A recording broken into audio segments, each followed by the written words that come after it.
Welcome to the podcast. Today, my guest is Sunny Lou.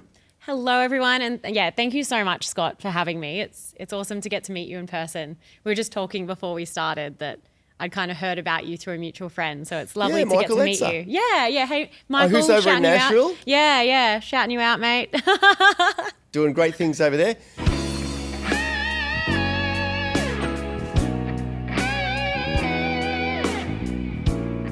You started out life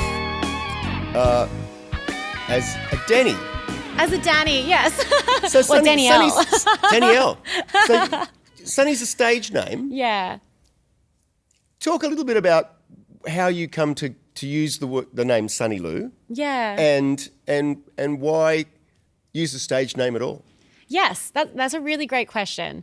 So I kind of came to music a little bit later in life. Like I didn't grow up listening to like the classic bands or anything. I did do I played trumpet in the instrumental school band and always wanted to learn to play guitar, but just never kind of pushed through that hard part that is essential for learning guitar. So yeah, I reflect on it now. I just didn't have very good self-esteem or self-confidence or appreciation for myself at the time.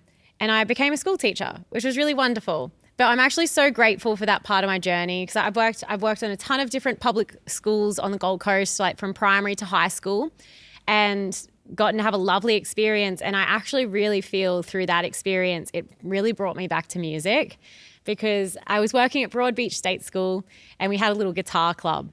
And I'd help out the music teacher with the guitar club and we'd play and sing and they'd start to get me to sing the songs so the kids could play along. And I started building my confidence again in music through that. So I never really intended on having a stage name, to be honest, at that stage. I like to go by Danny. For some reason, when someone calls me Danielle, I feel like I'm in trouble. You're like, what did I do wrong? Oh. But, and I don't know, maybe that's something I should just let go of as well. But I really love Danny. And I started releasing music originally when I first kind of learnt to play guitar and then started to write my own songs under Danny Tivalou. And I was really happy with that. But you know, it was so funny. I started to play more and more shows and man, the people would slaughter the pronunciation of my last name, which I'm very used to. It's not the easiest last name to say in the world. And I'd kind of been in the back of my mind, I was like, oh, maybe I should have a stage name. I'm kind of feeling like I want to go in that direction. My project is very much me and who I am. But yeah, I don't know. I was feeling drawn towards a stage name, and I'm a very intuitive person. Or if you have that little moment of inspiration, I follow that more or less nowadays. And had my music reviewed a heap, and so many people had written back and given me beautiful reviews saying I had such a sunny disposition, and I loved sunny, that word, how it made me you instantly smiled then, and it makes me feel that way. I love how it makes you feel, and I was like, I really like Sunny. And originally I just wanted to call myself Sunny. And I get a lot of mentoring. So I find mentoring super, super valuable. And at the time I was very fortunate to be mentored by Dina Lynch, who's Jaguar Jones. And I wanted to just understand branding and marketing more because as any musician soon learns, branding and marketing is pretty important when you're putting your music out and your brand. Particularly for original music. But I mean, it's just, that applies in general to everyone, I guess. Yeah, because at one stage... Because it's a business. Yeah, that's the thing. It's at one stage you realize if you want to make this a career, you have to embrace and accept the fact it's also a business. It's your art and your craft and a business. So it's a lot of different things. Well, if you want to make money from it at least, you have to treat it like a business. Yeah, and it's kind of cool in a way because I think you become the forever student. I'm now learning all of this stuff about business and accounting and bookkeeping. It is definitely not that fun. It's not something I'd naturally want to learn, but because I care so much about my music and my brand, I want to learn it because I do want this to be my full-time career eventually. I'm working towards that. But yeah, so I going back to where we were, I got some mentoring from Dina and she gave me some great guidance and she's like, do not just call yourself Sunny. She's like, no one will ever be able to find you and your music because she's like, you do need to consider a Google, a searchability factor. I don't know if you've heard of a band called The Greatest Hits. They're from the Gold Coast. They had to change their name because of that name, because no one could find them on streaming platforms. Or like you try Google, like you put that into a streaming platform or Google and it's really hard to find them. And I think that's a really great point. So I kind of sat with what the other part of my stage name would be. And I ended up landing on Lou, which is the last 4 letters of my last name. So like Danny Tivalou. And I spell it the same way as my last name is spelled. So I often provide people with like the phonetic pronunciation, because I know it's a bit odd, but it's kind of beautiful that it's spelt a bit quirky because it's easier to search and find me. Yeah, so that makes sense. Yeah. So that's kind of how Sunny Lou came along. And if anything, like I am so glad I have a stage name and a stage persona, because I kind of feel like in a way, like I'm a bit of a hippie as well, but Sunny Lou is like my inner child, and I always wanted to do this music thing and be creative. And I think I've always been a bit odd and probably suppressed that. And now I get to just do it again. And So it's really cool. giving you permission to play a character. Exactly. And it's this is actually pretty tame for me, but like for my like color choices and outfits, but I just love the fact I'm like, yeah, if I like that thing, I'm going to wear it because I like it. And that's the only reason why. My past self, I wouldn't have given myself permission to do that. So it's a pretty fun way of living. So you used to be more conservative, you would say? Massively. I used to play it so safe, and it's so grateful for this like journey in music, because it's teaching me so much about myself and letting me have so many cool experiences. What was the thing was there a particular moment that you can remember that created that change in attitude and the change, or was it just the fact that you've got the stage name? Was that the impetus to make the change? I think there's been tons of little incremental moments. Okay. But when you asked me that question, like one thing that prominently like flashed up in my mind was my very first band was called the Super Love, and we were based around like Lennox area. And we ended up recording an EP and releasing it. It didn't really do much because I had no idea how to release music. And I soon learned I had a whole heap of stuff to learn. But there was this cool moment. I remember we finally booked a gig at the Beach Hotel in Byron Bay, and I'd been trying to crack that venue for a while, so I was pretty chuffed. And I used to get so anxious and suffer from a lot of stage fright, as like a lot of musicians do actually. It's crazy how many people talk about that as well. And I just remember like I was feeling really anxious and really nervous about the gig, and I decided, I told myself instead, like, pretend you're really confident, pretend you're the most confident person in the room, like fake it till you make it. And I just kind of kept telling myself that until I believed it. And I really kind of let go on stage and had a really fun time. And all of my bandmates afterwards were like, whoa, like what just happened? And I was like, honestly, I just like faked it. Hey, like I was just pretending, but it felt so good. And it was a really cool moment. I was like, oh, wow. Like I don't know. I think in that moment I realized you can be whoever you want to be. Like if you really believe in yourself and back yourself. Create your own reality. You can. And like I feel so grateful for the life I have now, because I'm literally doing that all the time and putting like experiences that I want to have out into the ether, and they come back to me in the most magical way. It's really beautiful. Yeah. How did music first manifest itself in your life? Yeah. So I grew up in Canungra, gorgeous little town. I was born on the Gold Coast too, but my family moved out. My dad grew up in a dairy farm down in Kilmore, Victoria, and he was like one of 10. And he just has all of these great stories of him and his siblings like running around, catching rabbits, like being kids on a farm. And he really wanted to give that experience to me and my siblings. So we lived in Canungra, and I remember when we first moved out there, we all lived in this tiny little like 1-bedroom apartment. There was 5 of us. My mum was pregnant. And while my dad built like the big house on the property. And then when we got the big house, I remember just having this big open living room, and we just had a CD player and a couple of CDs, and it was like Dolly Parton, Tracy Chapman's Greatest Hits, Jimmy Barnes's Soul Deep, and a ton of John Williamson and Don Denver CDs. So most Friday nights, Mum and Dad would just put some music on and we'd put our socks on and just like have a little dance party in the living room. Oh, wow. And I like reflect about how wholesome that was. I was like, what a gorgeous thing, like this young family hanging out together on a Friday night, like listening to music. Like I have to admit, I've come to appreciate all of those artists so much more as an adult, but I remember being a teenager and Dad's like taking us to John Williams and I'm like, oh, Dad, this is so lame. Like, but now I'm like, John's like a G. Hey, like what a cool dude. Like what an amazing songwriter. Yeah. But yeah, that's kind of like the artist my parents brought on as an influence. And then I was born in the 90s. So I have a huge affinity and love for 90s pop. So, you know, Britney Spears, Christina Aguilera was one of my favorite vocalists as a teen. And like, yeah, really loved her for a lot of my 20s as well, the Spice Girls. And then funnily enough, through like Christina, I discovered all of the amazing big soul singers that I absolutely adore, like Aretha and Etta and Whitney. And they've kind of become like, and Dolly. Like Dolly is, to me, is the epitome of an artist and a human.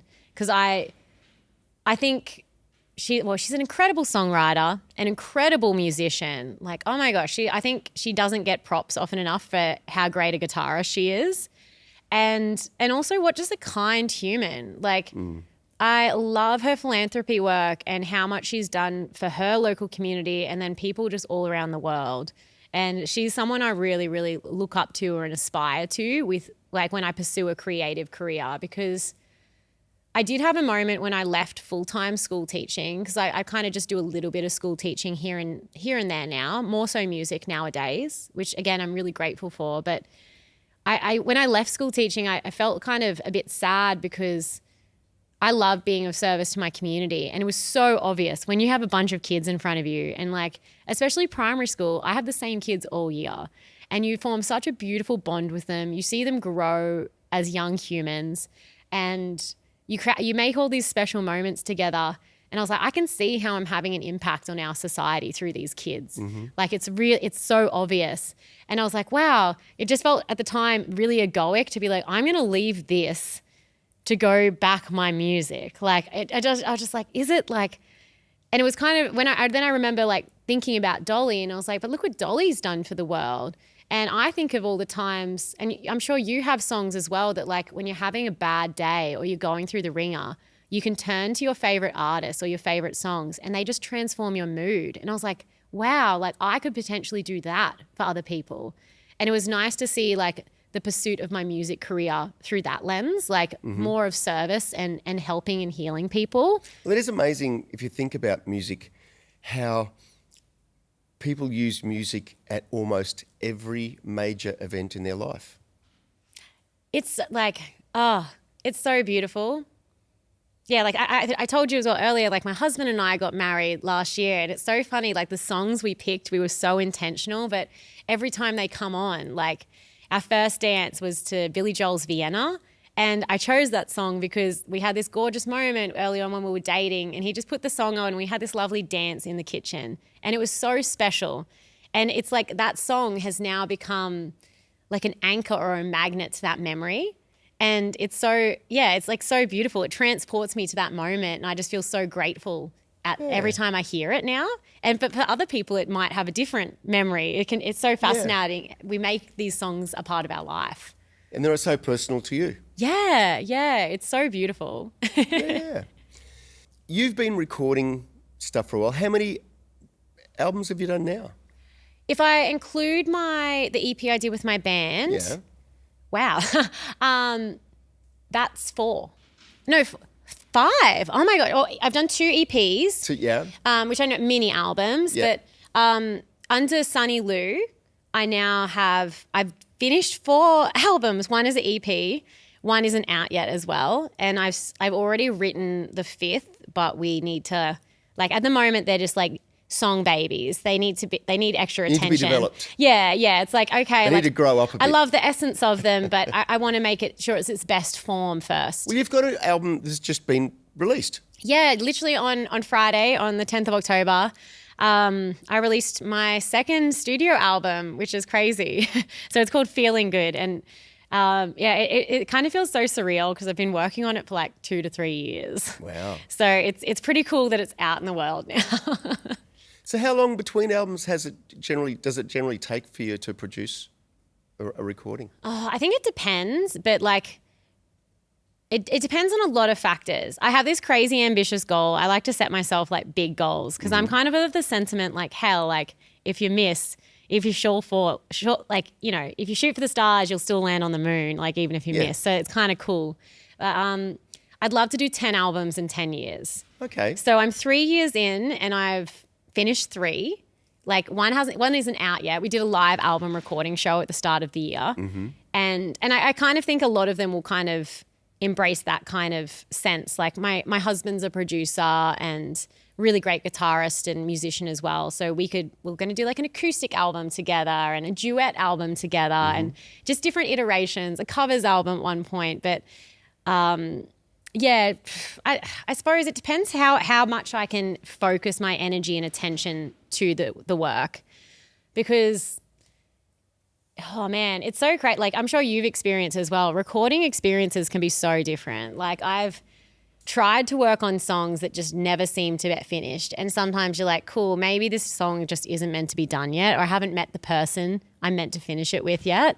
And then one song that I recently released, It Won't Be Long Till I See You Again, I will say Matt, my husband, had done a ton of pre-production work and it was like already, the form was all done. We even used a lot of the stuff we'd recorded from the demo. It took us 3 hours in the studio to finish. And like myself, Matt and Scott French, we worked with him. We were kind of just like all standing there and we're like, well, that went really fast but it sounds done. And we're kind of like, did we rush this? I don't know. We were all kind of like, that was really, really quick. No, well, I reckon a lot of the stuff that's a lot of the best stuff that was ever recorded came together very quick. Yeah, I know. Because it wasn't difficult. It was meant to be. I think, and there's this beauty when you're not overthinking it. Yeah. And you're just like letting it be. Yeah, I remember I love reading like music biographies, and I read about like Otis Redding recording his second album, which included Respect. And he recorded that album in 24 hours. Wow. I don't think you would logically write a song and go, this is going to be a hit that's going to like last the ages. And he wrote Respect. And then Aretha came and took it and you're like, whoa, what a song. Yeah. I mean, times are different. Yes, Back then, bands would play constantly and be recording constantly. And if you had an idea, you could bring it to a band. The band would rehearse it up. Potentially an hour later, there's your song recorded. Yeah. People do things very differently now. I mean, generally speaking, how was the recording process for you? So is it done with, so you're talking about doing it with Matt and Scott French. Yeah. Are they the only people involved? Is there other musicians involved in the studio? Well, like, I suppose at the moment, for how like we write for Sunny Lou, is generally it'll either be Matt and I co-writing together because we're a really great creative team and we've written heaps of songs now. Or I'll write something myself and bring it to him and be like, hey, I've got this song I'm pretty excited about. Like, and he does the production side of things. So he'll be programming drums and and playing bass and keys and stuff like that. Yeah, like he's a multi-instrumentalist. Like I'm very fortunate in that regard. Like he can play drums to click, and he's a good bass player and guitarist. Cool. And he's a classic musician and massively downplays his skills. He's like, yeah, I can't play drums, and then plays drums to click. Great. And I'm like, you can't play drums? Yeah. Well, I'm a real hack drummer, but I know how to. There's recording techniques that you can do in the studio to actually fake your way. Yeah. We worked with quite a good producer who we literally just recorded the drums and bits. Yeah. Like, yeah. And that's one of the great things about recording studios nowadays is you can actually, I remember watching a Billie Eilish doco where she's talking about recording her vocal with her brother. And there's like 130 takes of slices of her vocal to get one vocal take. Holy wow. It's like I respect that pursuit of exactly what they were looking for. Hey, but 130 takes, like, man, I've spoken to some producers and they're like, man, after 50, it ain't going to happen. Well, but I can respect that I think process. after most of the time, if you've got a vocalist singing through a song, after the third take, they're pretty much done. Yeah. So, but, I mean, obviously it's one of those things that's a technique that they've used to come up with a certain result. Yeah. And I guess everybody has their own different way of doing things. How many vocal takes would you generally do on a recording? I'd say it's like around the 3 to 4 mark. But also then there's other songs I have to work for. Like there was one song on my first album, Give a Little, and it has this huge belt in it. And I remember kind of realizing it needed that belt when we were doing the demo. But then when we got to the studio, we were working with this like pretty accomplished producer. And I think I was really, really nervous and really in my head and feeling quite self-conscious, which is not a great place to be, especially as a vocalist, because I think voice is so much grounded in confidence and feeling comfortable. And again, it was funnily enough, like we ended up using a lot of demo stuff that we'd recorded at our home studio because I just felt so comfortable with Matt, like I could do a really great performance. But the cool thing is like Shrammy, who we were working with, kind of identified, I think that was my issue, and he just left and went and had a cigarette. And Matt and I, because Matt can engineer, he just stayed with me and then we figured it out and we got the take. Yeah. And it was such a cool like celebratory moment and I'm so glad I worked for it as well. Like I think we got up to like 17 or 18. Yep. But I could tell, I was like, I think it was around the 10 mark, we found it. And I was like, this is it. Like we found the thing. Yeah. And that's such a special moment. Yeah. I feel like I didn't answer your question before, like coming back to like how we approach recording. Yeah, generally Matt or I will write the song. We like to, it's always pretty much guitar and voice. And that's how all the songs start, which I love because I think a truly great song, you can boil it down acoustically on just an instrument and a voice. And then we'll head to the studio and start doing a demo and just building it from there. And that's kind of been our process. We've worked with heaps of different producers now. And I love that because we can send them a song with a solid form. All the lyrics are pretty much done. It's subtle tweaks then. Like we're kind of getting to make everything magic then when we work with a producer. And it's been I've really enjoyed working that way. But we have programmed a lot of instruments. There's only probably been a few tracks where most of the instruments are live. But I think for my upcoming album that I want to work on, I've just kind of pivoted my live show from playing as a trio to backing tracks to going full live band. And I want to bring all of those boys into the studio with me and kind of keep it as live as possible because we're having so much fun and it's such a beautiful experience to share with people. So I'm kind of, and I think, I don't know, isn't it like, I feel like it's the ultimate defiance to the rise of AI. It's like bring in live musicians and have a good time with your mates. Hey. Well, it also makes, I think for a more, obviously it's a more collaborative experience, but it also makes for something that's more unique, raw, because you've got input from more people. Yeah. So it can have more personality, shall we say. Yeah, and it's so cool. Like actually, I got to listen to Ben Lee do a keynote earlier this year, and that I think really inspired my drive to kind of ditch backing tracks more so. And I think they can be awesome as well, especially Australia's not a cheap place to tour. No. At all. And I don't think anywhere is nowadays. Yeah, it's like touring musicians, it's hard. And especially when if you're doing original stuff, you're getting offered festivals, which is great, but you're doing them at a loss at the start. So it's kind of where can you kind of cut the fat? You've got to, because you've got to build your brand, your profile to a certain level before it becomes a more financially viable thing to do. Yeah, and then... So get that in that building phase, it can be quite expensive. Yeah, and I kind of I suppose the pros of tracks was also from a logistics perspective, I'm only coordinating 3 people. Yeah. For rehearsals, booking gigs, traveling and stuff like that, which is so much easier than say 6 or 7 and so much cheaper.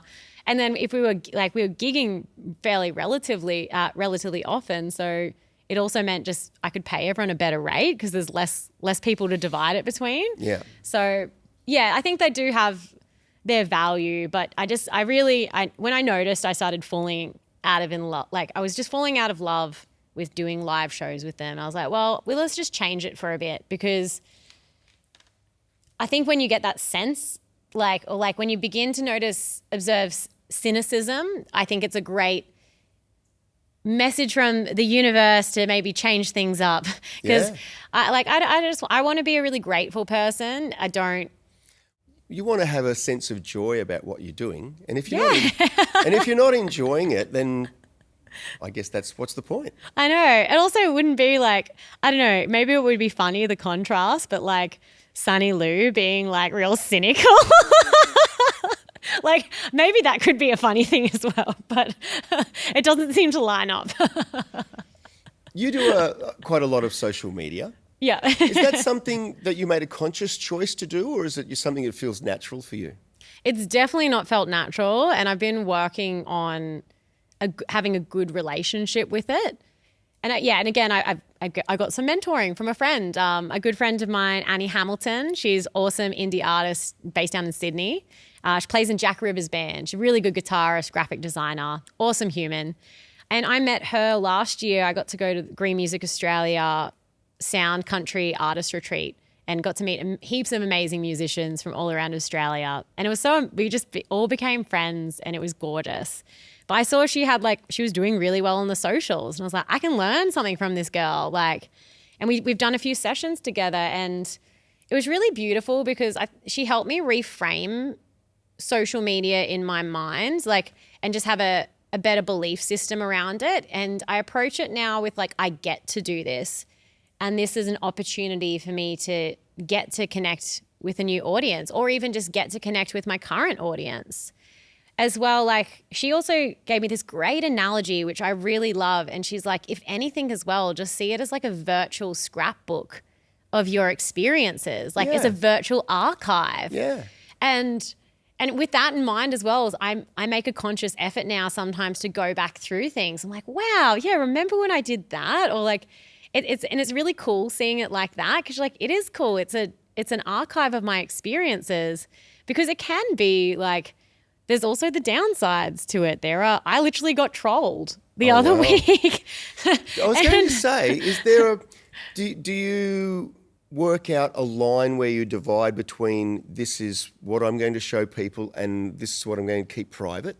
How do you work that out? Again, I'm going to go back to it's all a feels thing for me, but for a while I felt a bit reluctant to post a lot of stuff about Matt and I's relationship, because I don't know, it's out, it's a really special thing for me, and I don't want to ever make it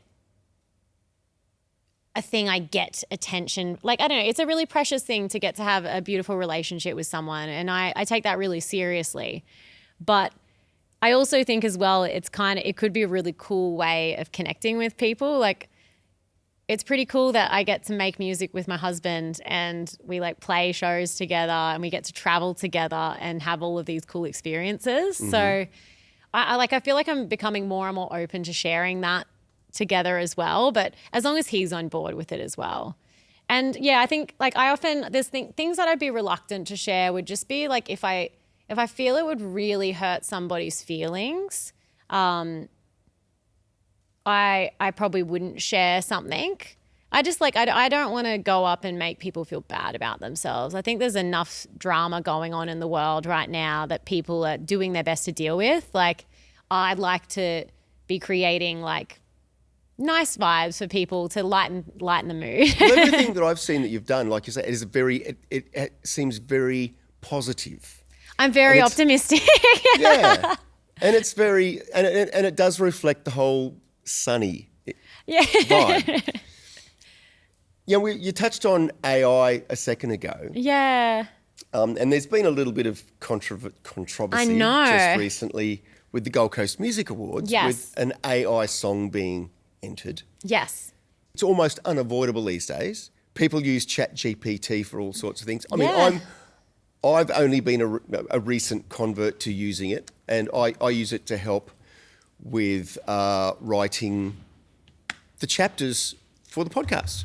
Yeah, I And for I the use it for my description my press releases, because writing a press release about myself is not my favorite How do, thing. you, how do you feel about people using ChatGPT or an AI to help in the lyric writing process, for example? Let alone let's talk, Yeah. about creating the music side of things. Look, it's an interesting one. Like, this is an interesting topic, and I think there's two ways to look at it, but I suppose coming back to what the user's intention is.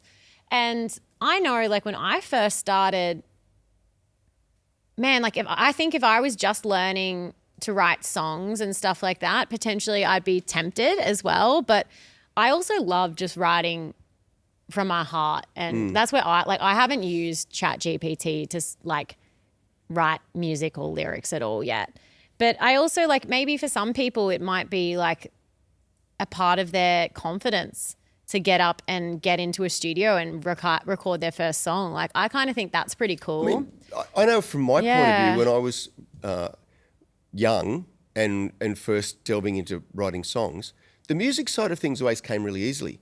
But writing lyrics always was I found it really difficult, because I guess you're expressing something that's coming from within you, and it's scary sometimes. It's massively confronting, isn't it? to put that out in the world. Yeah.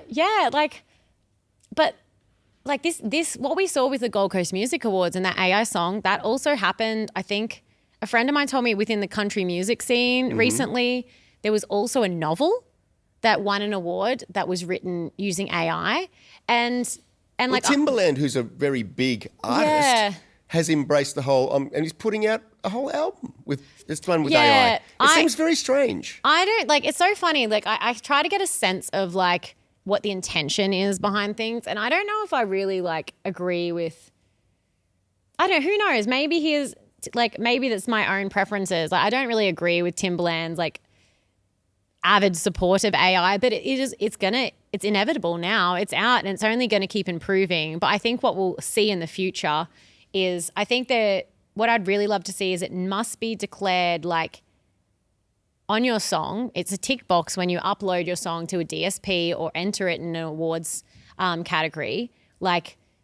Did you use AI to produce this song? And if so, maybe declaring how much you used. And I think we'll eventually see separate award categories for this, and even on streaming platforms, AI music, and then...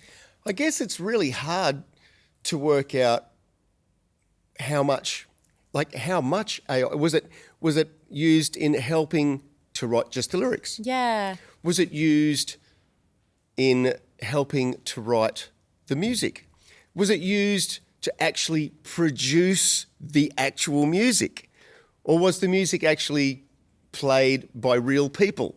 There's a myriad of questions and there's so a many myriad questions. of ways that stuff can be used in a minimalistic way, or as in a total way. You could write lyrics and write out some music, put it in your computer, and it spits out the whole finished product. Yeah, I spoke to Guy Cooper, a producer who lives on the Goldie, and he's I just literally typed into ChatGPT, write a song about this, and it did it in a couple of minutes. Wow. And had lyrics, music, and everything.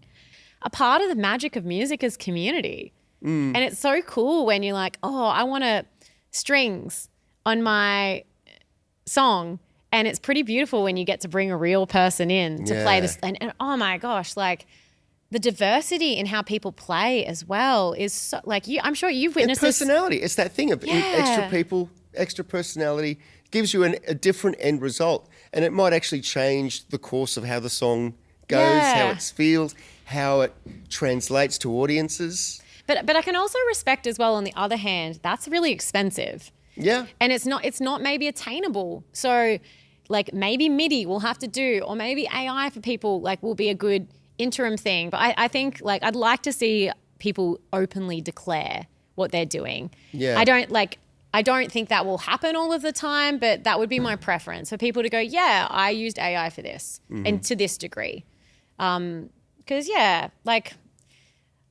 as well, it's going to be interesting to see how it shapes music. Because when we start, we might start to hear these songs that are AI developed and have different sonic qualities that we're not used to, which will then in turn influence real players. Maybe. It'll be interesting. Yeah. The one thing that I have seen so far, and I don't know if this will change, but with all things like ChatGPT and AI, it's resourcing material that's already been done. It's not really creating anything new. And if you think about true creative, artistic things, a lot of the times someone's coming up with a new way of thinking about music, a new way of putting forward music, a new way of using sounds in a different manner. Yeah. And the truly creative people like the Jimi Hendrixes and Princes, and I don't think we'll ever hear something new in that way from AI. And that's going to be that, and that'll be the true test of is will there be new music, new styles, new ways of people actually being able to do music that have never been done before, and hopefully AI won't inhibit people coming up with something new. Yeah. One thing I remember talking to or hearing this from another person about is going to be interesting, because I think another thing we'll probably witness is example, Beatles fans feeding AI Beatles songs, like the Beatles catalogue, and then asking it to write Another new Beatles. Beatles songs. Yeah. And so then there'll be the OGs and then Beatles AI. Yeah, well, I think that's already happening. Which they did that. They won a Grammy for it last year with using AI to perform John's and George's voices. Interesting times. We live in interesting times. Yeah, we do. Yeah. We do. Speaking of interesting times, so you've been out doing shows. What would be a highlight that you've had so far of all of the things you've done musically? What's a highlight that you've had so far? Yeah, that's a tough question. But the top 3 for live shows. Last year we got asked to play the 10th Gold Coast Music Awards, and that was really special because that was for all of us playing, it was our very first award ceremony we played. Mm-hmm. And yeah, it was just a really huge honor because we got to perform in front of our whole local community and also some pretty heavy hitters in the industry and the crowd. So that was a really cool thing. And we kind of were the first act to play of the night. So we were kind of nervously standing behind the curtain. We're oh my God. Our drummer Fraser had his heart rate monitor on and it got up to 180. Whoa. He's whoa man, I shouldn't have this to watch it. Wow. Yeah, we were all pretty nervous, but we kind of lent into it and no, we're excited about this. But that was really cool to get to do. And actually, I'll just keep it top 2. I was going to say, one of my goals was to play an interstate festival, and earlier in the year we got to play St Kilda Festival, which was really, really special, and I felt really, really grateful for that.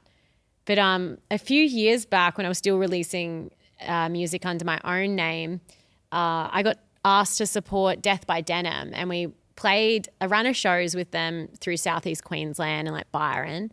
And we got to play a sold out show at Soul Bar. And oh man, I was the opening act and we got there. It was a Saturday night or something and it was on from the get-go. The energy in that room was insane. And all of us in the band were just whoa, what is this? It was such a phenomenal experience. And yeah, I felt really, really grateful to get to experience that moment because it was electric. Wow. Yeah. Conversely, we all have bad experiences. Yeah. I thought it was going this direction. Well, tell us about an experience they had that maybe wasn't so great. And was there something that you got from it and learnt from it so that it didn't happen again? Yeah.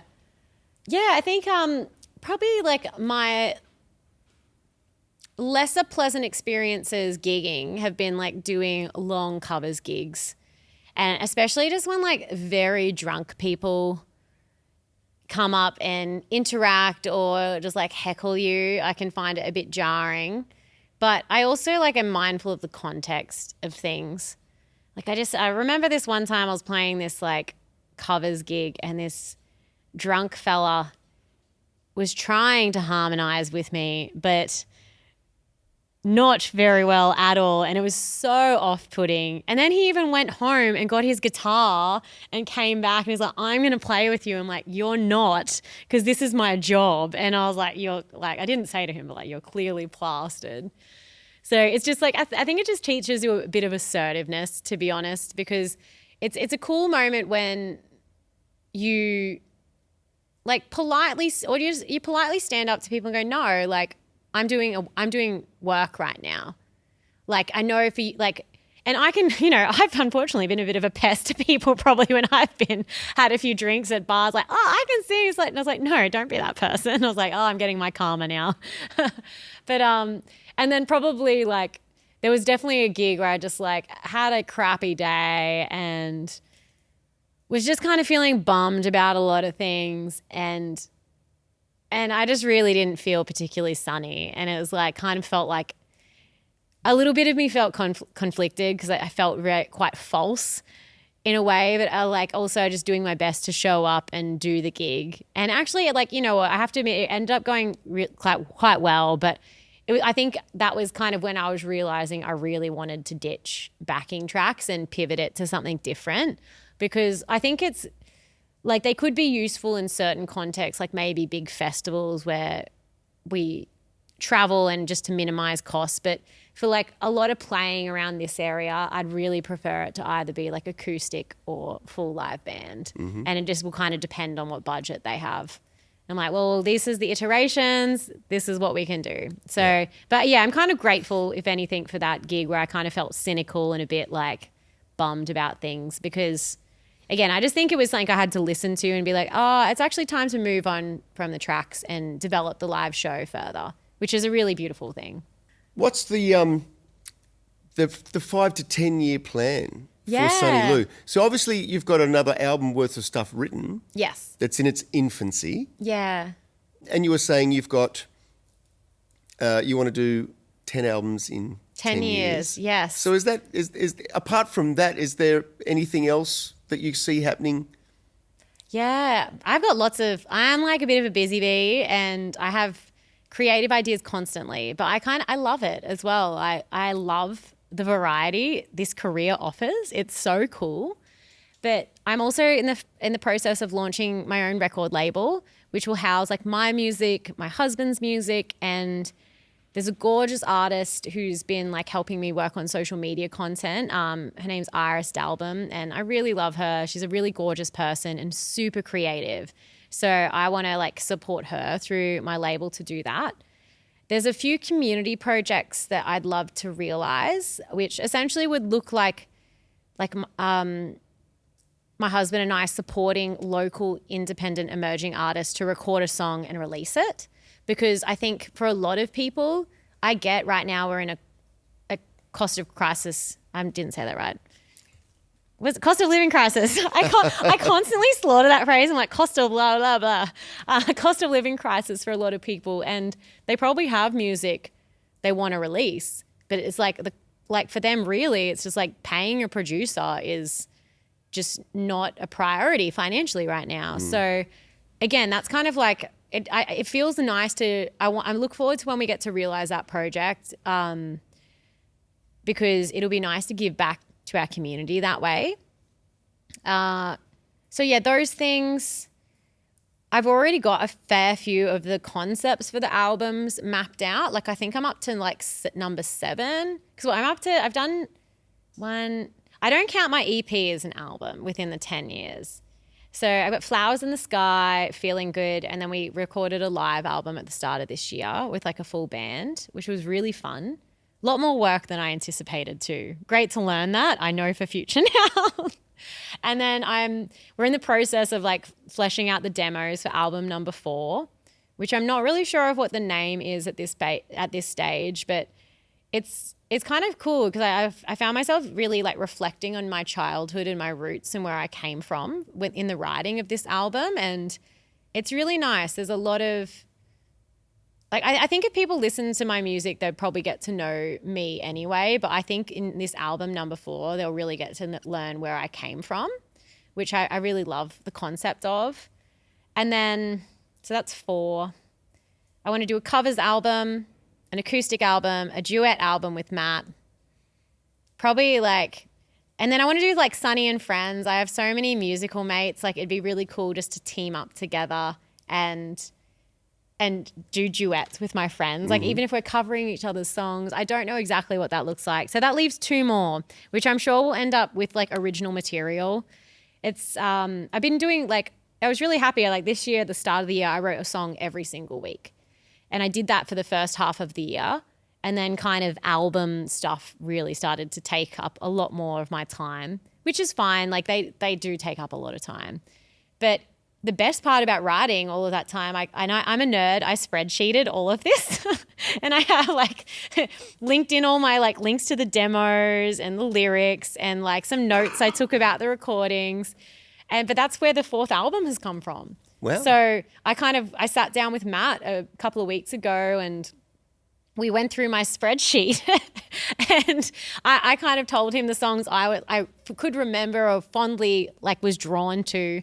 And we've already got like, I think 12 songs for the album. Wow. Which is a nice space. I'd like to have at least like 15 or 16 going in and being open to like losing How a many couple. songs does an album constitute these days? Is it Both of my albums so far have had 10. Yep. Yeah, which I think is a nice number. Yeah. I think between the 10 to 12, again, it's like how long is a piece of string? I do think if it's like under 6, it's an EP. Like that's my opinion. Yeah.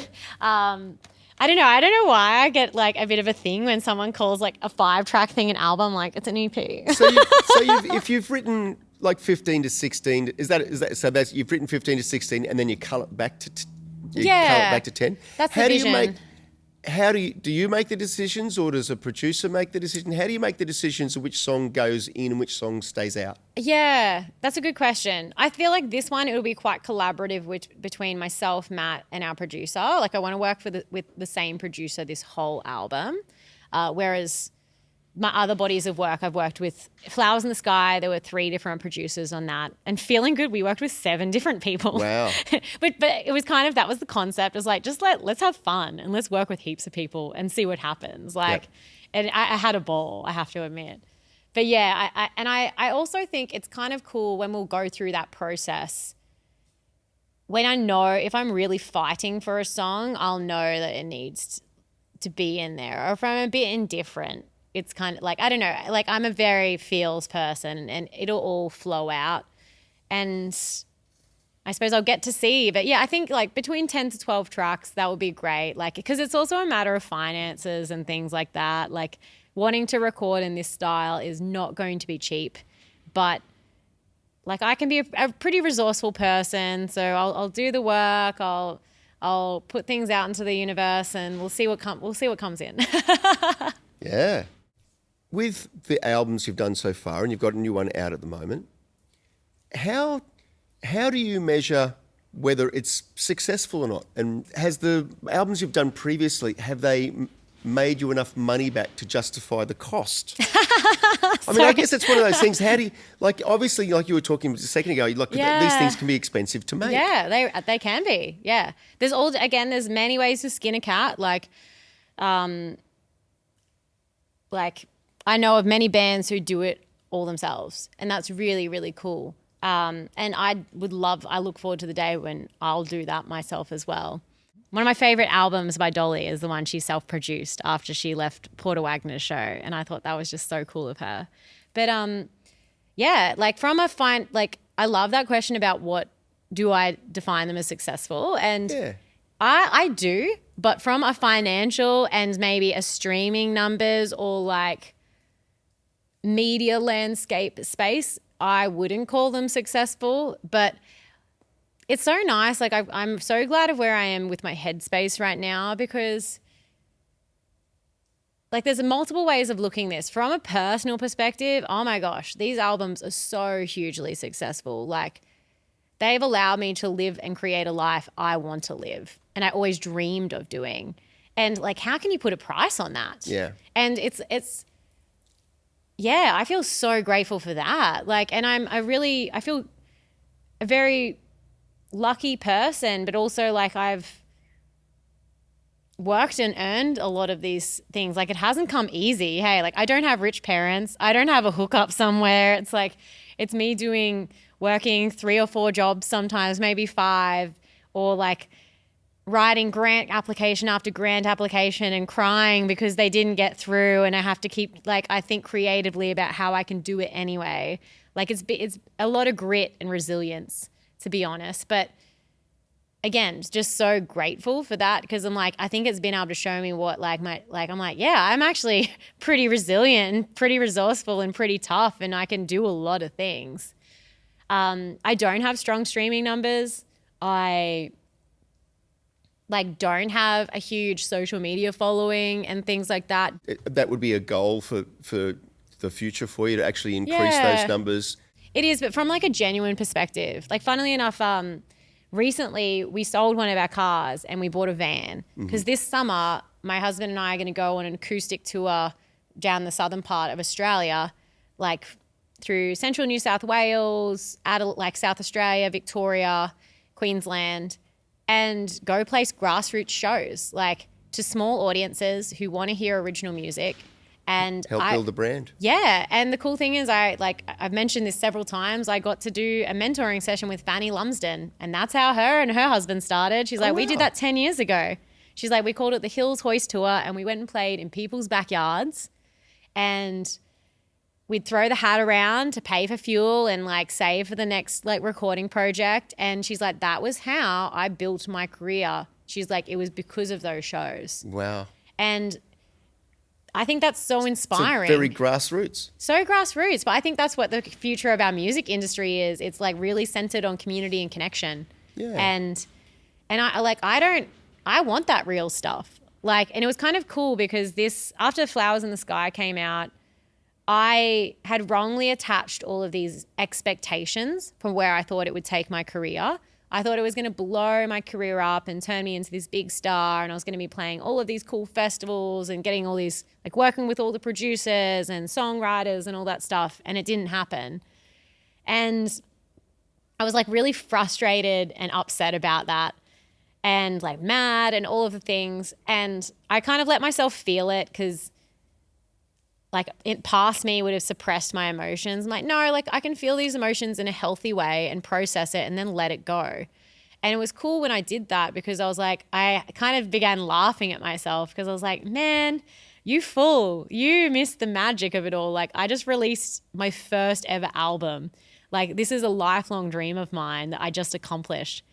And I was too caught up with the fact it didn't get streamed enough, or it didn't get on like that radio station or that playlist. I'm like, none of that stuff matters. Like I just like achieved a huge dream of mine.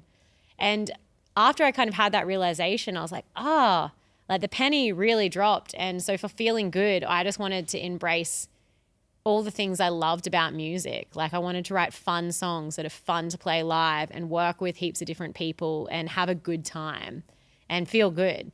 And funnily enough, like though, like there were definitely moments throughout this release and stuff. I'd be like, oh, like, man, I didn't, like my streaming numbers aren't that great and all this stuff. And I'm like, it doesn't matter. None of that stuff matters. Like it will come. It'll come in time. It will come when I find the people. And I'm more focused now on genuinely building my audience, like in a real way. Yeah. Because I think there's a facet, and I'm sure you've seen it as well. There's a facet of the music industry which is built on smoke and mirrors and a lot of false pretenses and industry plants.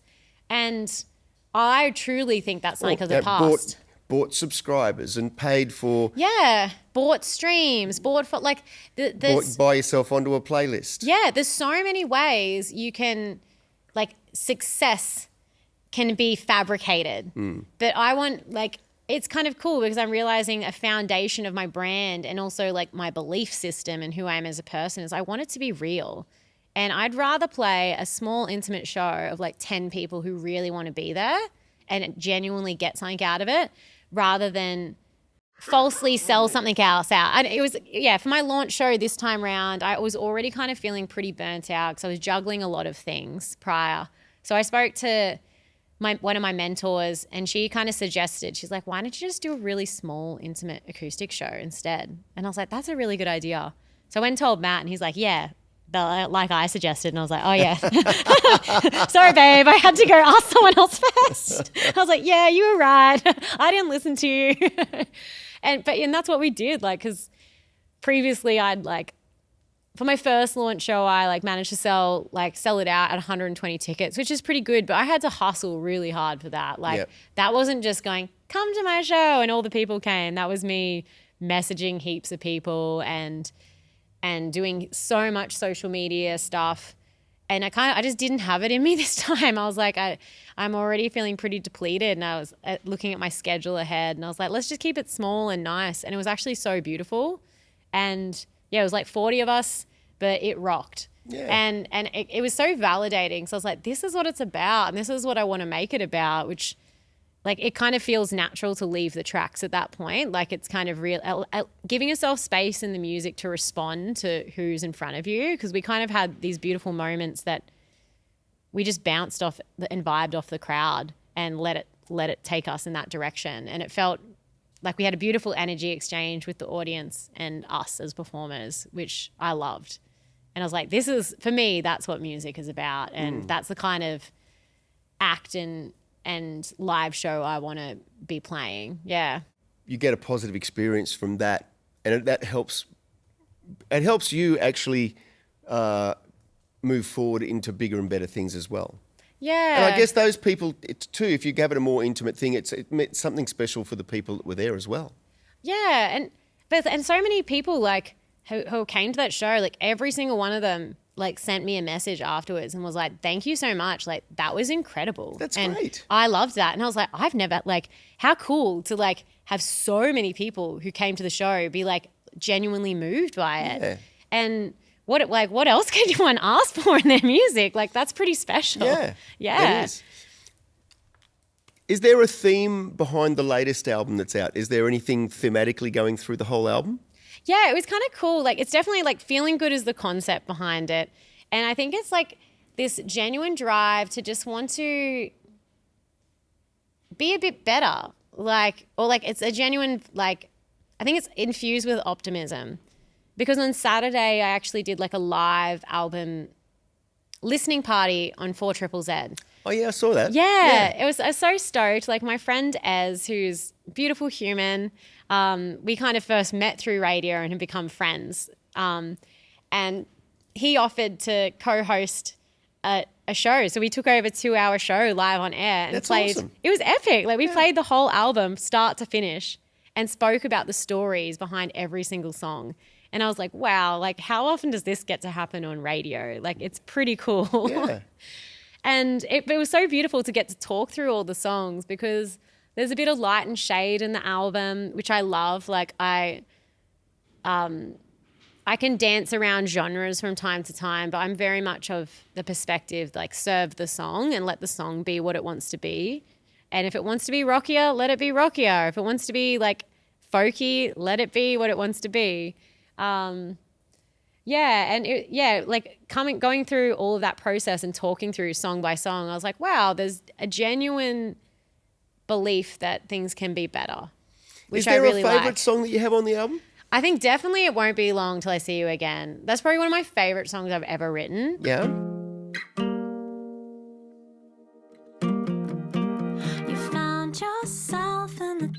Of nights, Do you think that the song is one of the best songs you've ever written and that's why you like it? Or is there something personal about the song that...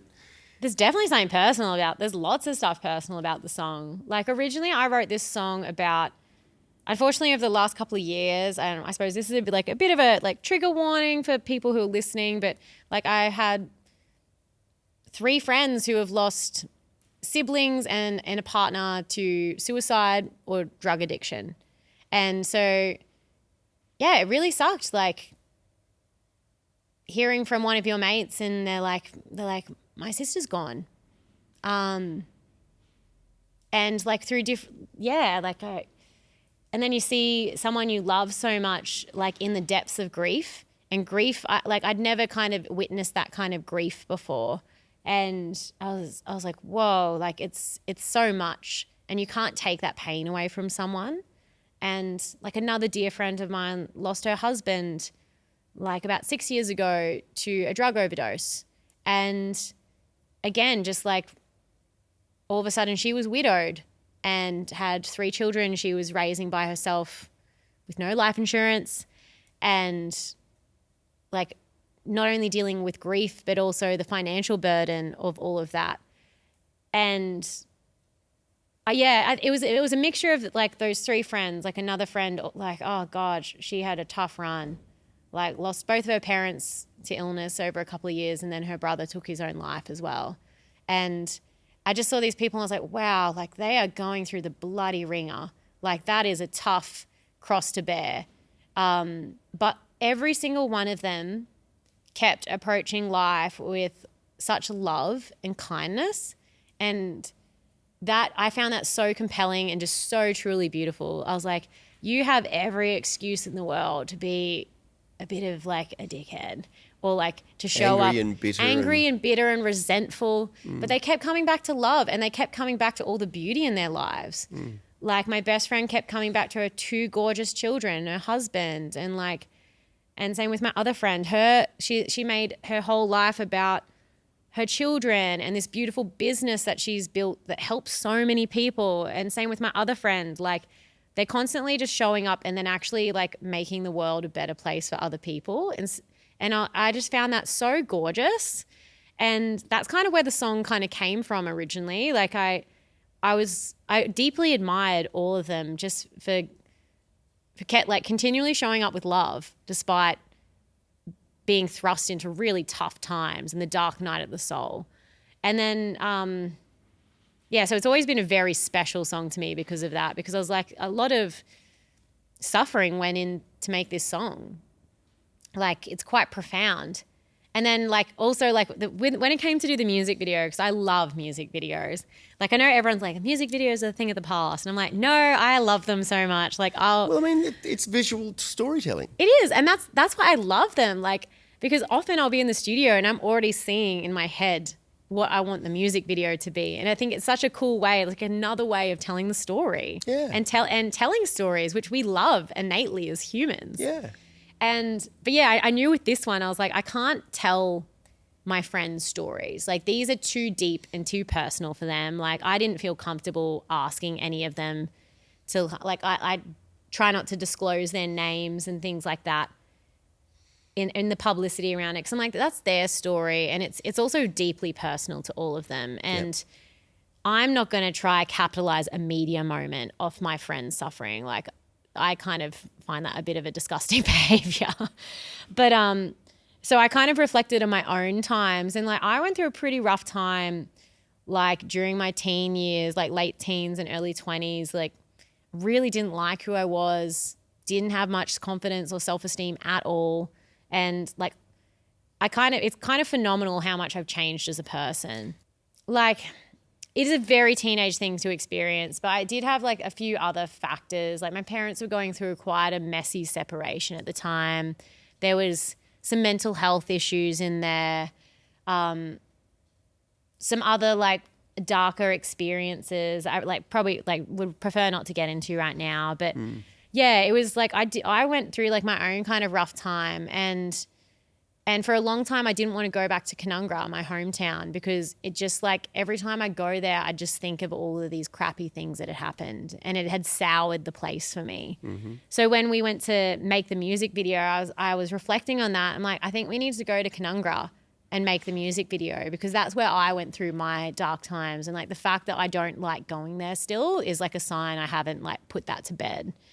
But it was actually so cool. Like not that I had any expectation of this happening, but we went out and we like filmed the music video all around all these meaningful places in Canungra where like kind of shaped my childhood. Like I had beautiful, beautiful times out there too, like so many. And it kind of made everything better. Like, So it's very cathartic. it was so cathartic. Like a few days after we'd done that, I remember Matt and I had a morning off and I was like, do you want to drive out to Canungra for like, we'll grab a coffee and go to the bakery and like go to the op shop? And he's like, yeah. And we went out there and we had the loveliest time. And I was like, wow, it all feels good again now. Like I feel like I can come back to this community and it feels nice again. And I've been craving this for so long and it finally happened. Yeah. So it was really nice. Like again, like the power, like music and art can be so healing. It's so amazing. And I didn't even like kind of actively have that intention. It just happened. Magic. Yeah. So there's a few things that I wanted to ask about. One was about sustainability in music, the ecological ramifications, and about your First Nations identity. Yeah. Which one would you like to start with? I guess in some ways I can imagine that they would actually almost meld into each other in some ways. Yeah, they massively do. Like yeah, so like I'm Indigenous. I know it probably might surprise a lot of people when I say that. Like, yeah, are you sure? But yeah, my nana is kind of a really beautiful story because again, it's like connected me to my family and especially my grandma, my nana, a lot. So she's an Indigenous woman, but she wasn't told of her heritage when she was a child because that was also the generation of like the stolen generation. And if you kind of were outwardly Indigenous, you might have your children taken away from you.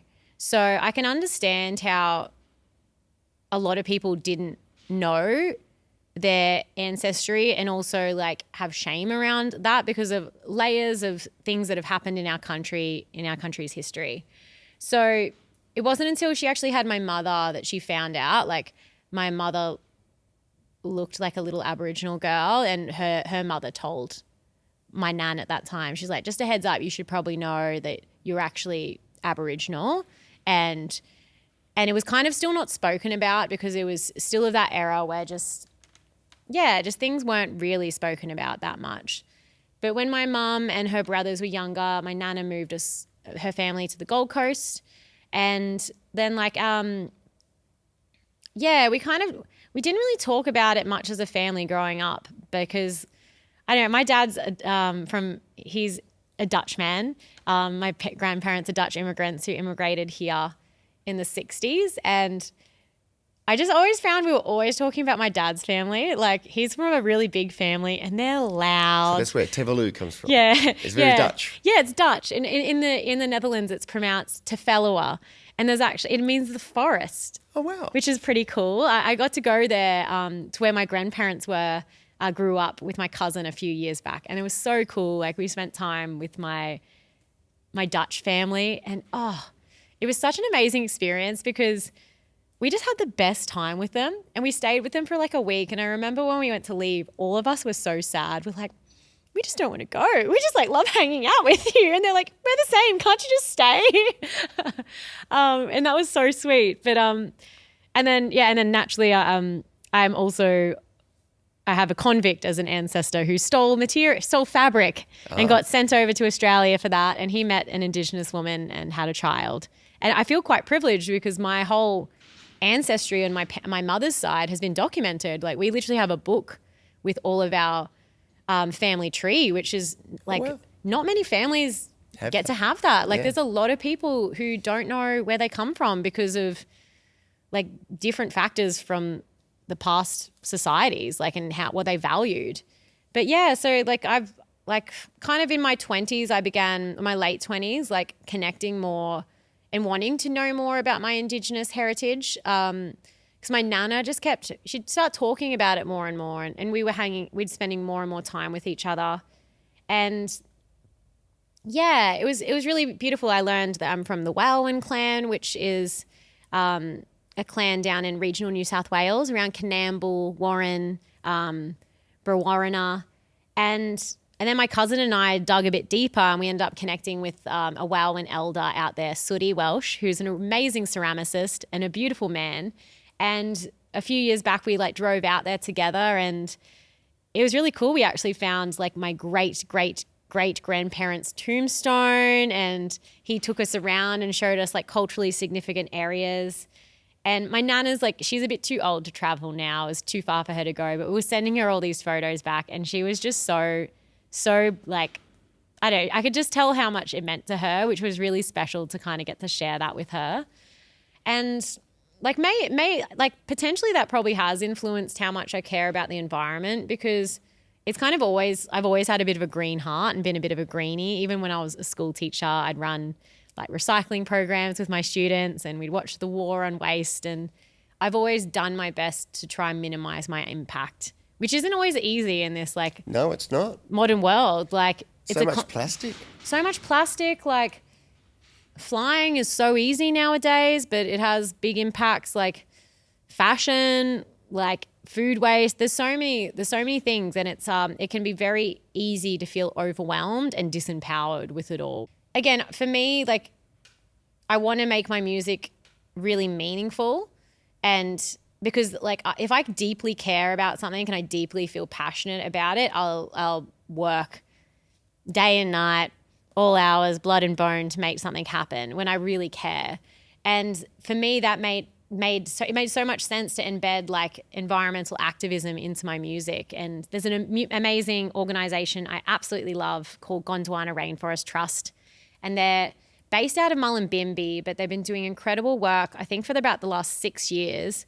And in that time, they've raised more than $10 million and bought back blocks of land that are technically old growth Daintree rainforests, but have been zoned for development. Oh, wow. And they buy them back, and where they've been like cleared, they reforest them. They work in harmony with the traditional landowners up there, and they gift the land back to the landowners to be protected.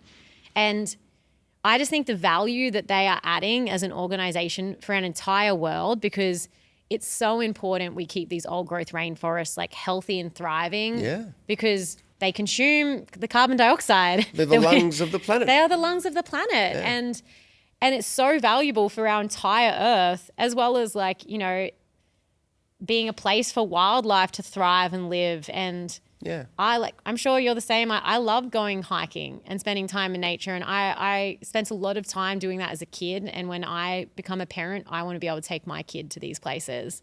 And that's what really drives a lot of my action. Because I was like, well, what world am I leaving for my child? And even these kids that I got to be a part of, like my students that I taught, like what world are they going to have? And with that in mind, I'm always like, well, I'm happy to go to a protest or write a song or donate to this cause to do something about it, because I think it's going to benefit a lot of humans and the earth and the animals. So it just kind of like ding, ding, ding. It all makes sense to me. Yeah.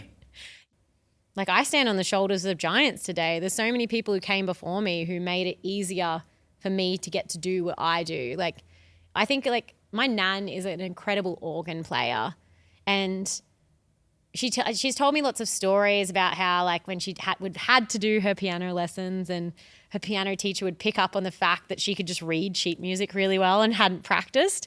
And then she'd play for all the local churches around Dalby and Jindawi, like on a Sunday. But yeah, she grew up really poor and in a really tiny rural town.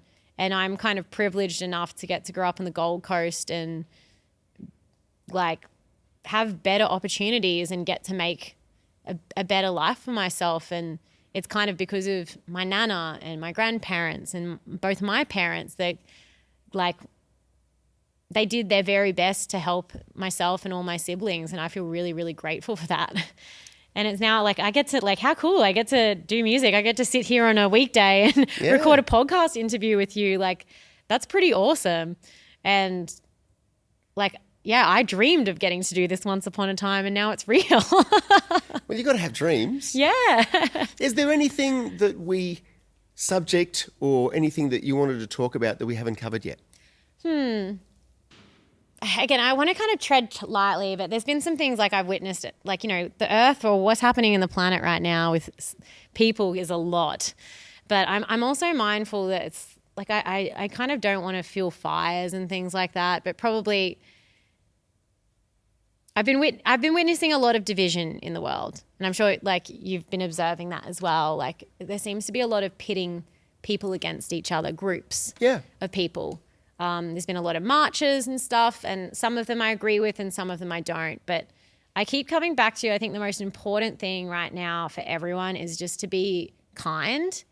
And I also fully accept that there's a lot of people out there who are really scared of what reality their kids are going to have and like what opportunities. Because I think at the end of the day, when you boil down what most people want, it's really just like to live a good and happy, healthy life for themselves, and then they want their loved ones to have good opportunities and a good life. And I can see that why people are scared, because with the house prices, the rising cost of living, like the volatility that we're seeing in politics and a lot of different systems is pretty crazy. But one thing I will say, I think it's a really beautiful thing when we keep coming back to kindness to one another and even ourselves. Like, it's okay. I've been processing some stuff, and I'm mindful I'm being really vague right now, but I don't want to marginalize people for their beliefs that are probably coming from a genuine place of just wanting to have good outcomes for their family. And I think that's a beautiful thing, to want the best for your family. But I'd encourage people to come back to love. I think that's what can make something really magic. Yeah. So maybe just be kind amongst my vagueness before. Be kind. Well, with that, leaving on a positive note, thank you very much, Sunny Lou. Thank you so much, Scott. Yeah, it's been lovely to get to meet you. You too. I'll put links down below for all stuff Sunny Lou. Yes.